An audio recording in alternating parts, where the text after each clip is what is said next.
Hi guys, so there's been a bit of Brexit type news this week which involves something like freedom of movement.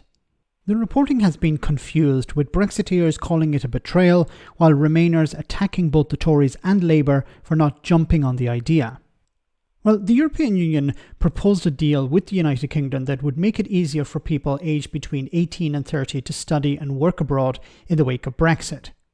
It's important to remember that this is not a restoration of freedom of movement, but a limited arrangement.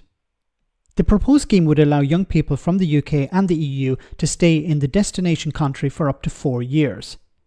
The freedom would be time limited, and UK participants would only be able to stay in EU countries that accepted them.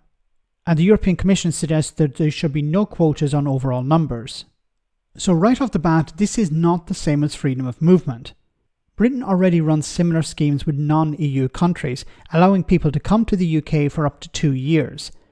Now, while it has expressed some openness to extending that to individual EU member states, it doesn't want to do it on an EU level.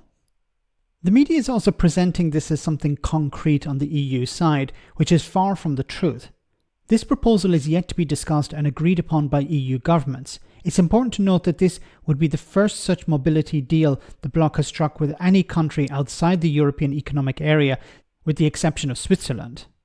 Now, Labour seem to be rejecting the European Commission's proposal for a youth mobility scheme between the EU and the UK for several reasons. First, the red lines. Labour has stated that they would seek to improve the UK's working relationship with the EU within its red lines, which include no return to the single market, the customs union, or freedom of movement. Well, considering that this isn't freedom of movement, it doesn't really make sense to reject it. In a similar way to the Conservative government, Labour prefers selective agreements with individual EU member states than an EU-wide scheme itself. There are also economic and political considerations. Some within the Labour Party believe that the scheme could help achieve long-term objectives, such as Labour's plan to decarbonise the UK's power sector by 2030. However, others have argued that both major parties have conflated the concept of freedom of movement with a limited youth mobility scheme. This is where honesty and educating the public would be very important. It's important to note that these are the reasons given at the time of rejection, and the stance of the Labour Party could change as discussions progress. So Labour could change their position when in power. Therefore, the next question would be, how long would it take for a future government to agree something like this with the EU? Considering the Brexit negotiations took about 3 years and were fast-tracked, it might take some time. But it depends on a number of factors. Are EU governments open to the idea? I generally think yes. Can Labour sell it to the public? Probably. So it could be months, not years, of talks.